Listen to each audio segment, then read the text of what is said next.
네, 안녕하세요. 한국과학기술연구원 지능로봇연구단의 유범재입니다.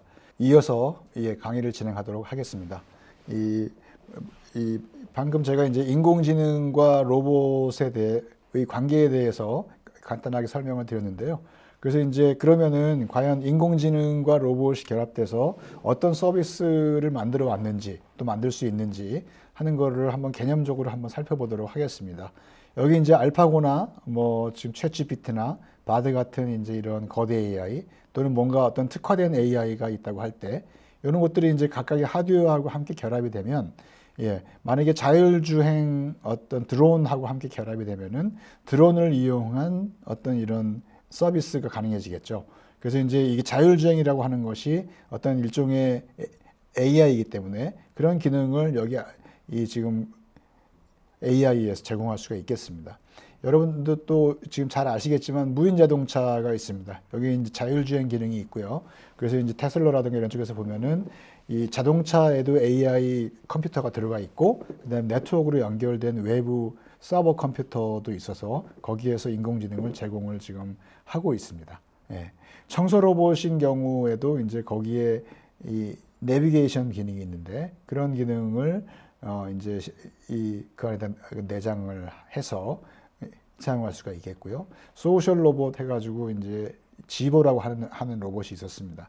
이것도 이제 음성 대화라든가 그런 것들을 할 때에 인공지능을 통해서 음성 대화를 함으로써 소셜 인터랙션 서비스를 원활하게 제공할 수가 있겠습니다.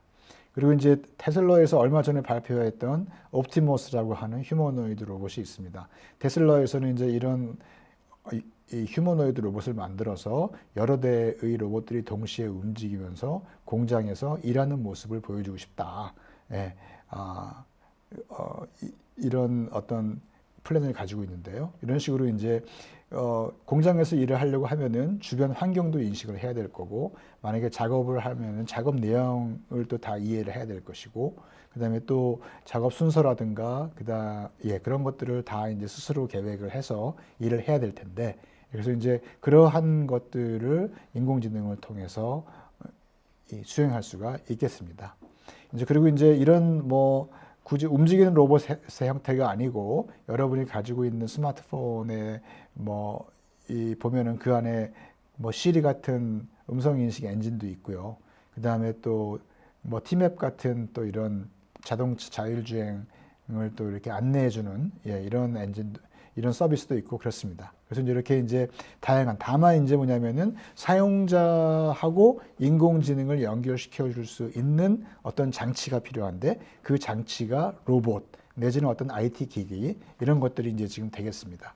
그래서 로봇은 신체고, 신체는 센서와 액추에이터와 기구 플러스 알파가 함께 묶여진 어떤 기계 장치다. 내지는 IT 디바이스다. 그렇게 이해를 하시면은 그러면은 좋을 것 같습니다. 그래서 이제 이게 모든 인간의 몸 안에는 센서리 모터 시스템이라는 게 지금 들어가 있습니다. 그래서 이제 뭐냐면은 사람이 이제 여기 맨 아랫부분이 이제 어떤 실제 환경이고요. 그 다음에 실제 환경하고 컨택을 하던 어떤 인터랙션을 통해서 그러면은 사람은 센소리 시스템을 통해서 어떤 정보들을 얻고요. 그 다음에 또 어떤 미케니컬한 이러한 시스템을 통해서 내가 지금 뭔가 닿았구나, 미끄러지고 있구나와 같은 이런 식의 정보를 얻게 됩니다. 그러면 이제 이게 이쪽에 오른쪽에 있는 센서리 시스템으로 들어와서 이제 그 위에 있는 우리 인체에서 이제 조금 더 상위 레벨의 컨트롤러, 이게 이제 그냥 센트럴 너버스 어떤 시스템이라고 하는데 여기로 이제 올라오면 사람이 여기서 판단을 하거나 아니면 제어 어떤 성능을 추가를 해서 그걸 가지고 사람의 인체를 움직이는 모터 커맨드를 만들어주고 그것에 의해서 실제 팔이라든가 다리 이런 것들을 움직여가지고 실제로 움직이게 해주는 이런 식의 프로세스에 의해서 인체가 움직이도록 되어 있다고 합니다.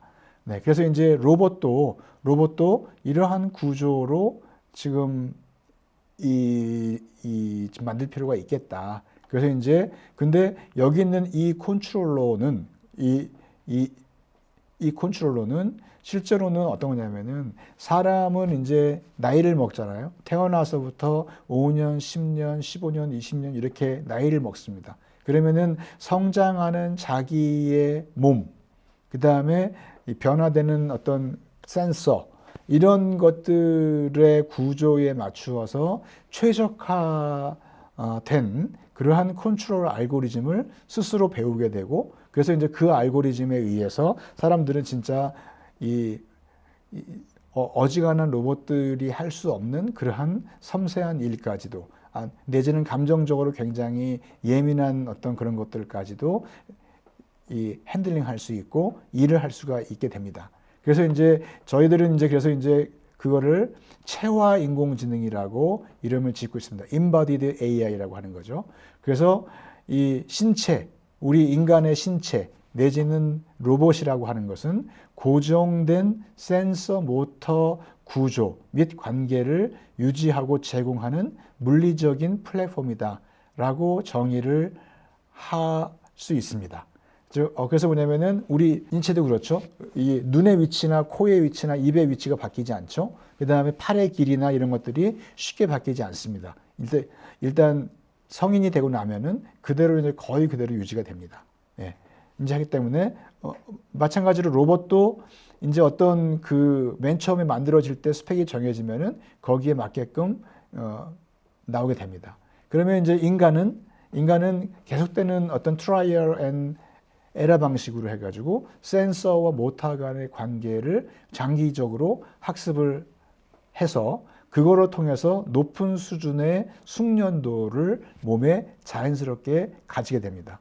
그러면 이게 이제 무의식적으로 발현이 되기도 하고 체화된 진짜로 그것이 마치니까 몸의 일부인 것처럼 그러니까 그거 어떻게 말씀드려야 되나요? 그러니까 원래부터 내가 알고 있었던 것처럼 어떤 그러한 지능을 가지게 됩니다. 그 얘가 이제 우리 가끔 텔레비전에서 본 달인 같은 그런 겁니다. 예. 그래서 이제 이런 식의 것들 지금 이러한 체화 인공지능이 이 인체와 로봇에서 이제 굉장히 중요한 역할을 할 것으로 보고 있습니다. 우리가 걷는 거, 그다음에 물건 잡는 거, 그다음에 이렇게 조립하는 거 이런 것들을 보면은 아이들이 어렸을 때는 제대로 잘 못하죠. 삐뚤빼뚤하고 잘 못 맞추고 그렇습니다. 근데 얘들이 이제 계속적으로 이제 노력을 하고 시도를 하면은 그러면은 이제 굉장히 세밀한 레고까지도 딱딱 잘 조립을 하게 되고 걷는 것도 갸우뚱 걷지만 어느 순간부터는 이제 안정적으로 걷게 되는 이런 것들을 이제 우리가 알 수가 있습니다. 네. 그래서 이제 이 로봇도 이제 보면 자동차도 그렇고 이족 보행이나 그 다음에 보고 잡는 거나 그 다음에 물건을 다양한 물체들을 우리는 그냥 쉽게 잡거든요. 우리 그 인간들은. 근데 로봇은 그렇지 못해요. 그거를 로봇은 다 지금 학습을 지금 해줘야 되는 거거든요. 예. 그래서 이제 지금 어떤 인베디드 AI가 필요하다. 우리도 만약에 처음 보는 물건이나 만약에 그 물체가 뜨거운지 차가운지 잘 모르는 경우에는 손을 대기도 하고 아니면 동상을 입기도 하고 그럴 수가 있습니다. 그런 것처럼 이제 그런데 로봇은 이제 그것보다도 이제 더 지식이 없기 때문에 그런 것들을 스스로 학습을 시켜 주어서 로봇에 체화된 그 로봇에 특화된 어떤 그런 지능으로 발전을 시키면 그러면은 이제 굉장히 유용한 AI 로봇으로 사용될 수가 있게 될 것으로 보고 있습니다. 운전도 마찬가지죠. 무인 운전하기, 목적지로 찾아가기 이런 것들도 이제 훈련을 통해서 얼마든지 강화할 수 있는 그러한 것들이 되겠습니다. 네, 그래서 이 체화 인공지능이라고 하는 표현을 조금 더 바꿔보면은 만약에 그 의사분들이 할 수 있다면 제 신체에 맞게끔 이렇게 제 몸속에 지금 내재되어 있는 인공지능을 꺼내서 만약에 누군가 지금 거인 한 사람이 있어가지고 그 사람한테 저의 인공지능을 만약에 심을 수 있다면, 그렇게 심었으면은 씌우면은 그 거인이 저하고 동일한 어떤 숙련도로 동일하게 일을 잘할 수 있을까라고 생각을 한다면 그거는 아닐 것 같습니다. 왜냐하면 그 AI는 제 몸의 구조에 맞게끔 훈련이 된 것이기 때문에. 그래서 그 사람은 그걸 기반으로 해서 또 어떤 지속적인 일정 시간 동안의 어떤 훈련과 이런 것들을 통해서 자기 나름대로 자기 몸에 맞는 인공지능을 습득을 해야, 어떤 지능을 습득을 해야, 그래야지 이제 숙련된 모습으로 일을 할 수가 있을 것으로 생각이 됩니다. 그래서 이제 그런 관점에서 최화 인공지능이다라고 하는 말씀을 드리고 싶습니다. 네.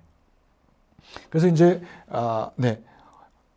이런 생각을 하시고요. 그 다음에 이제 이 물체 이제 이 로봇에서 이제 가장 많이 쓰이는 인공지능 중에서 하나가 물체의 형상하고 자세를 인식하는 겁니다. 이거는 이제 컬러 카메라나 RGB 카메라 혹은 이 3D 라이다에서 입력되는 영상을 분석을 해서 물체의 형상과 3차원 자세를 인식하는 컴퓨터 비전 기술입니다. 네. 그래서 이제 이게 왜 어렵냐? 우리가 이제 물체를 그 로봇에 달려있는 카메라를 이용을 해서 물체를 바라볼 때에 물체까지의 거리, 그 다음에 물체를 바라보는 각도, 그 다음에 또 이제 그 물체의 일부가 안 보일 수도 있거든요. 가려짐. 그 다음에 이제 주변 환경의 조명 조건, 햇빛이 많이 비치거나 햇빛이 안 비치거나 아니면은 이제 실내 조명의 각도가 바뀌거나 이런 식의 것들이 이제 바뀌게 되면은, 그러면은 이러한 다양한 조건 및 환경에서 신뢰성 높게 인식하기 위한 AI 기반의 영상 처리 기술이 필요하게 됩니다.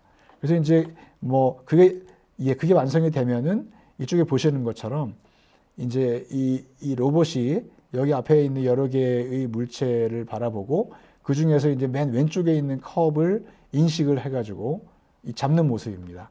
예, 이런 식으로 이제 만약에 비전, 그러니까 카메라를 통해서 영상을 읽어드려서 이거를 보지 않으면 이런 식의 일을 지금 할 수가 없겠죠. 그러니까는 이제 카메라를 통해서 영상을 해석을 해서 컵의 위치를 인식을 하고 물건을 잡는 것입니다. 그런데 요거를 할 때에 카메라와 로봇 손 내지는 로봇 팔 간의 관계가 훈련이 되어 있어야, 내지는 미리 알고 있어야 내가 본 위치에 있는 물건을 잡을 수가 있게 됩니다. 예. 이제 그런 측면에서 이것이 이제 일종의 인바디드 AI다. 물론 물체 인식 자체는 그거하고 무관하게 카메라 시스템에서 얻어진 영상으로 하기 때문에 조금 그 별도로 생각할 수가 있겠습니다만, 어떤 물리적인, 그러니까 인공지능의 결과물을 이용을 해가지고 어떤 물리적인 작업을 할 때는 그런 어떤 센싱과 동작이 함께 결합된 인베디드 AI가 굉장히 중요하다. 예, 그런 말씀을 드리고 싶습니다. 예. 오른쪽에 있는 것도 이제 비슷한 겁니다. 이렇게 이제 지금 이거는 이제 홈 서비스 로봇인데요. 이렇게 이제 가정에서 테이블 위에 있는 음료수를 집어가지고 사람한테 전달해주기 위한 그런 동작을 지금 시연하고 있는 그런 모습인데요. 이런 식의 이제 물체의 형상과 자세를 인식을 해서 이 어떤 로봇 서비스를 제공할 수가 있게 되겠습니다. 그래서 이제 최근에는 이 공장에서 보면은 이제 이렇게 여기 지금 사진에 보시는 것처럼 이게 그 잘 정돈되어 있는 이런 물건들이 아니고 그냥 이렇게 랜덤하게 임의의 형태로 쌓여 있는 물건들이 많다고 합니다. 그래서 이제 이렇게 그냥 정돈되어 있지 않은 물건들을 하나씩 인식하고 구분해서 정리하고 핸들링할 수 있는 로봇이 이제 굉장히 필요한데요. 요거를 이제 빈 피킹 로봇이라고 이제 지금 합니다. 그래서 이제 요것에 대한 동영상이 밑에 있는 지금 링크에 있는데요. 요거를 한번 찍어 보겠습니다. 요게 지금 나올지 모르겠는데, 네, 여기 보시면은 이 카메라를 이용을 해가지고 이렇게 지금 랜덤하게 쌓여 있는 이런 지금 그 물건들을 감지를 해가지고 하나씩 지금 잡아서 정리를 하고 있는 이런 모습이 되겠습니다. 이게 지금 옛날에는 이제 굉장히 하기 어려웠고, 그다음에 시간도 오래 걸렸고 그런 작업이었는데 이제 관련된 AI 이제 알고리즘들이 개발이 되면서 상당히 이제 신뢰성 있게 그리고 상당히 빠르게 이렇게 이제 지금 할 수 있는 것을 지금 보여주고 있습니다. 네, 이상에서 지금 이 빈피킹 로봇 지금 두 가지 예를 보셨습니다. 이렇게 이제 굉장히 어려운 작업인데도 불구하고 이제 카메라 기술과 AI 기술이 발전됨에 따라서 이렇게 이제 사람들을 대신해서 상당한 업무들을 수행할 수가 있게 되었습니다. 네. 그 다음으로 이어서 이제 그 자율주행에 대한 지금 예를 보여드리겠습니다. 카메라나 라이다나 IMU 등 이 멀티모달 센서 정보를 융합을 해서 실내외에서 사람의 간섭 없이 목적지까지 경로를 계획을 하고 환경 변화에 대응하면서 경로를 따라서 스스로 주행하는 기술, 요거를 저희들이 이제 자율주행이라고 합니다. 자율주행은 이제 뭐 슬램, 뭐 장애물 회피, 경로 계획, 주행 제어 이런 것들이 이제 함께 모두 다 결합이 돼야 되는데요. 앞에서 보셨던 실내 서빙 로봇, 이런 경우에도 반드시 필요하고 실외 자율주행에서도 반드시 필요합니다. 특별히 이제 실외 자율주행 배송 로봇의 경우에는 GPS, IMU, 카메라 영상, 라이더 정보를 이용을 하고 그다음에 또 날씨, 요철, 그다음에 계절, 건널목, 신호등, 애완견, 다른 자동차나 주변 사람들의 동적 이동 및 변화 등 다양한 어떤 환경 변화에 대응할 수 있는 자율주행이 필요하기 때문에 이게 상당히 복잡한 AI 기술, 고난도의 AI 기술이 필요하다 이렇게 말씀드릴 수가 있겠습니다. 그래서 이제 여기서는 이제 동영상으로 지금 두 가지 예를 보여드렸습니다. 이 자기 주행 알고리즘을 가지고 움직이고 있는데 갑자기 뒤에서 이 로봇을 움직여 가지고 그런 한 동작을 흐트려 버릴 경우, 그럴 경우 지금 에도 대응할 수 있는 그런 알고리즘, 자율주행 알고리즘 되겠습니다. 지금 보시는 것처럼 자기가 원래 가던 거하고는 전혀 다른 방향으로 막 틀어버려도 이제 원래 위치를 다시 찾아가지고 그래가지고 이제 가고 있고요. 그다음에 이제 방금처럼 뭐냐면은 이거를 오도메트리 정보에 오류가 발생하도록 그렇게 이제 만들어도 안정적으로 이제 자기의 어떤 운동 궤적을 따라서 주행할 수 있는 이러한 AI 어떤 자율주행 기술이 되겠습니다. 또 하나는 이제 지금 뭐냐면은 이 목적지 근처에 간 그 로봇을 센서를 전부 가리고 이제 지금 전혀 다른 장소로 이제 이동을 시키는 거예요. 그러면 이제 사람도 눈을 가리고 다른 곳으로 가면은 이제 맨 처음에 어딘지 모르니까는 이제 한참을 생각을 하고 그 다음에 움직이잖아요. 이 로봇도 이제 그거하고 비슷하게 유사하게 이제 그 지금 새로운 환경에서 지금 자기의 그 위치를 판단을 하고 그렇게 해서 다시 목적지까지 성공적으로 갈 수 있는 그런 모습을 지금 보여드리고 있습니다. 일단은 이제 지금 옮겨 놓으니까 지금 이 생각을 지금 하고 있죠. 그래서 이제 그런 결과 이제 스스로의 위치를 지금 결정을 하고 그리고 이제 원래 원하던 지금 경로를 따라서 움직이는 모습을 볼 수가 있습니다. 그래서 이게 그 단순한 슬램 알고리즘으로는 안 되고요. 이제 지금 거기에 이제 일정한 수준의 어떤 AI 이 기술이 함께 결합이 되어서 이런 식의 이제 매우 어려운 조건에서도 자기의 목적지까지 안전적으로 주행할 수 있는 이러한 모습을 보여드릴 수가 있습니다. 그래서 이제 이런 것들이 이제 AI 기술의 어떤 힘이다 이렇게 말씀드릴 수 있겠습니다. 그리고 이제 또 한 가지 이제 이 분야는 작은 어떤 그 로봇이 할 지금 임무가 있을 때 그 임무를 수행하기 위한 계획을 스스로 잘 세워서 수행을 하는 그런 능력이 필요합니다. 그래서 만약에 뭐 우리 가정에서 만약에 냉장고에서 우유 하나만 갖다 줘 라고 얘기를 지금 했을 때, 그러면은 내가 냉장고 앞으로 가고 냉장고 문을 열고 그 안에 있는 우유를 찾아서 그거를 들어서 꺼내고 냉장고 문을 닫고 다시 저한테 와야 되거든요.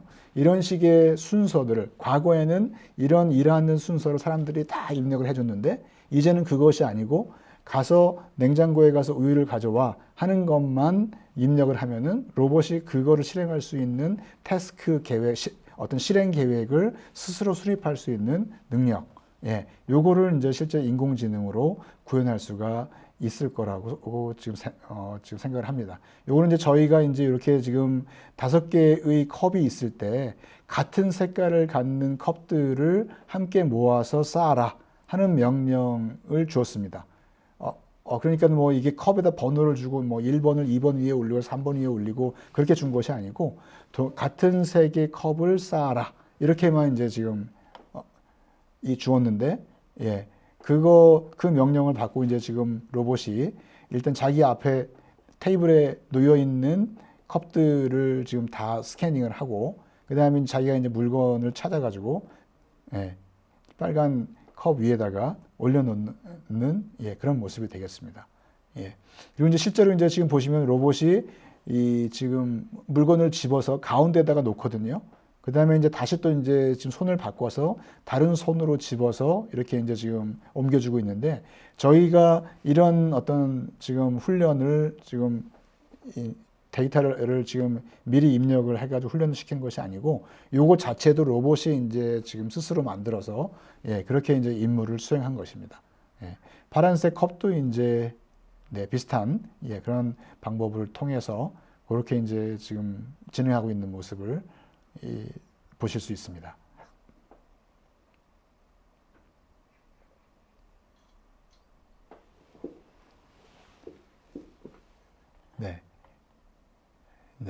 그렇습니다. 그래서 이제 지금 앞에서 말씀드렸던 챗GPT나 바드 이런 이제 거대 AI가 있는데요. 이 거대 AI에서는 이제 아마도 어떤 로봇의 실시간 제어를 하기 위한 인공지능을 실행하기는 어렵지만 이런 식의 어떤 로봇이 어떤 작업을 시작하기 전에 작업 계획을 만들어주는 이런 식의 임무는 상당히 효과적으로 지금 수행할 수 있지 않을까, 그러한 기대를 지금 하고 있습니다.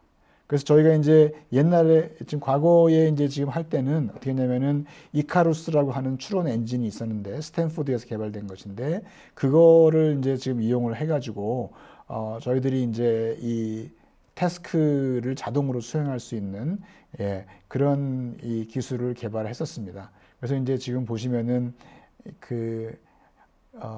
오른쪽 위에 있는 그림이 이제 이런 이 컵이 아니라 블럭 쌓는 거를 이 컬러별로 이제 블럭 쌓는 거를 지금 했었고요.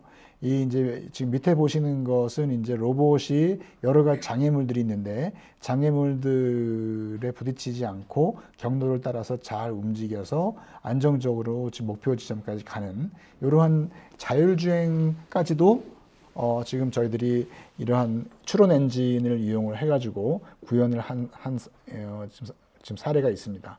그래서 이제 이런 것들이 굉장히 단편적으로 진행이 됐었는데 이제 앞으로 거대 AI를 지금 이용을 하면 그러면 이제 좀 더 체계적이고 굉장히 효과적으로 이런 식의 임무를 수행할 수 있지 않을까, 이런 생각을 이제 지금 하고 있습니다.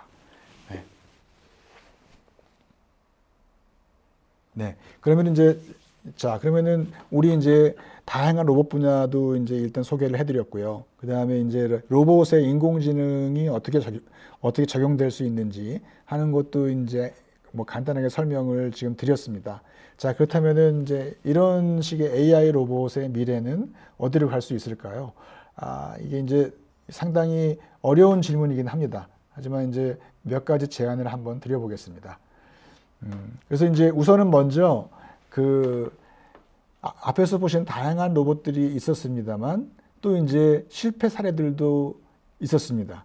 이 왼쪽에 보시는 두 개 로봇이 이제 위쪽에 있는 건 백스터라고 하는 로봇이고 아래쪽에 있는 것은 지보라고 하는 로봇입니다. 둘 다 이제 MIT 교수님들이 창업을 해서 만들었던 이 스타트업 이 기업을 통해서 제품화가 시도가 됐었는데요.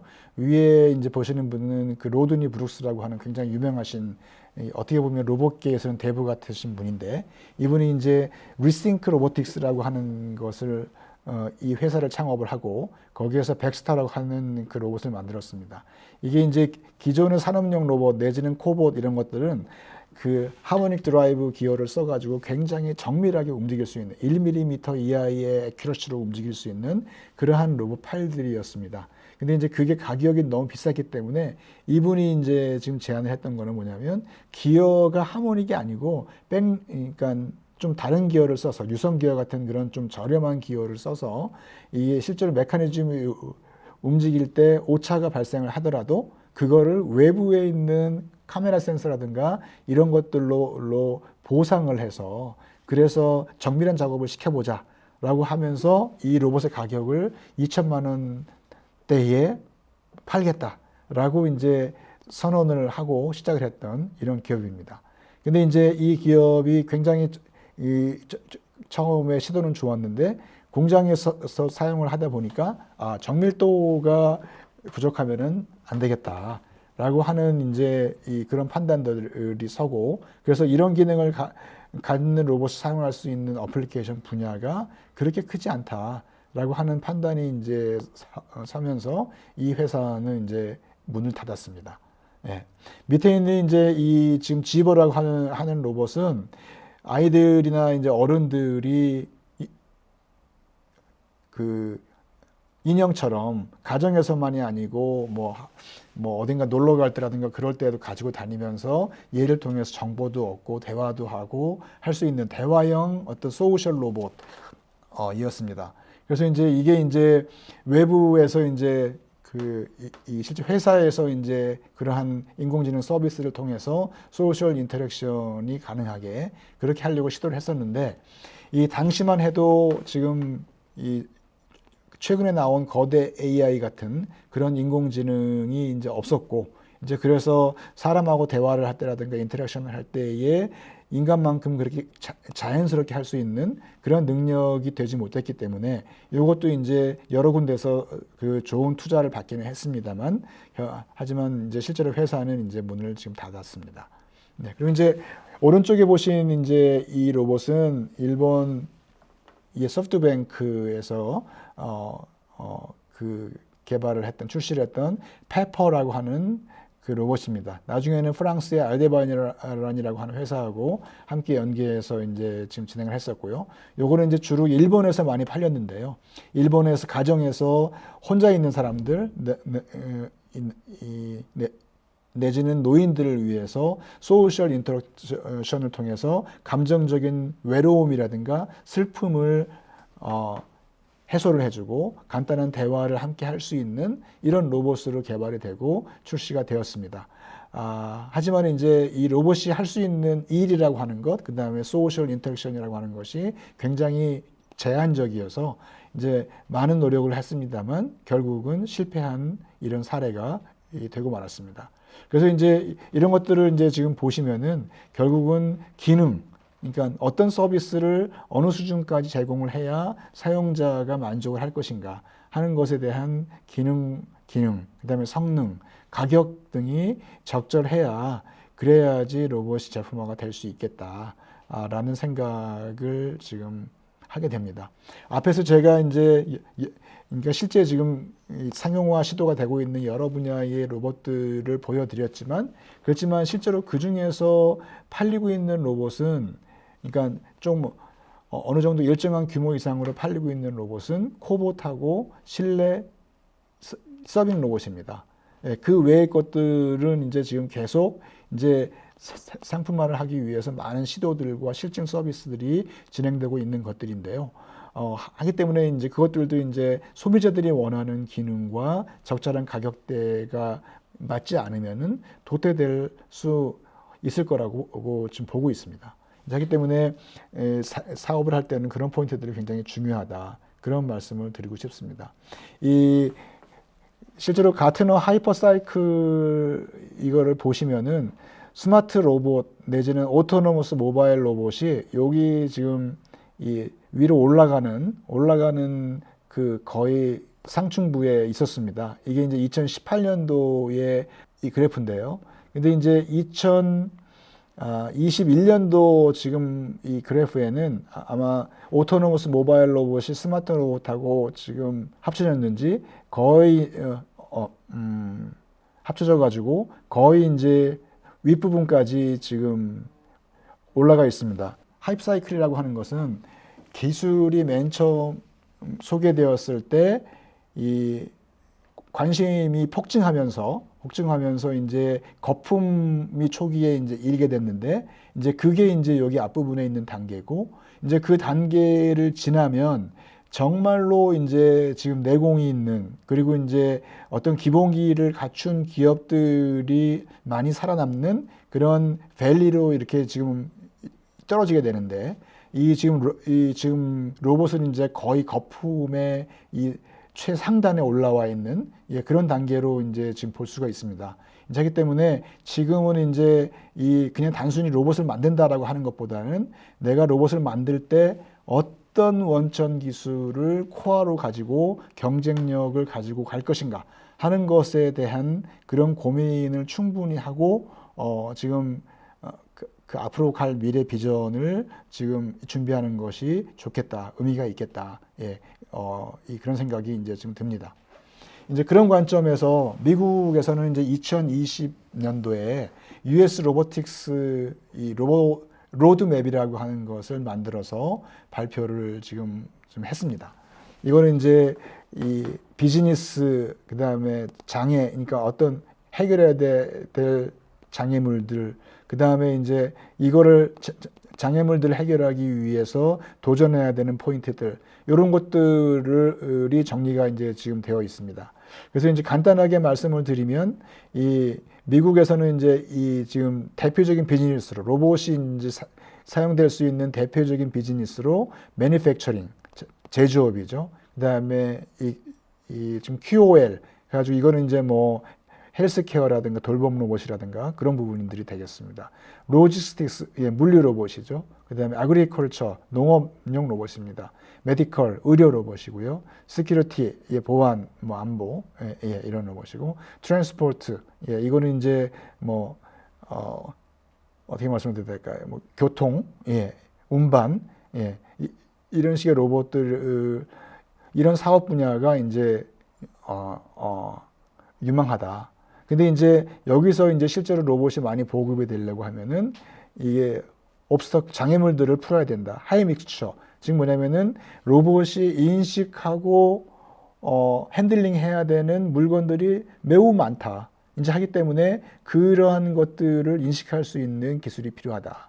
그 다음에 코스트가 아직 높다. 즉 하기 때문에 로봇의 가격을 낮춰야 된다.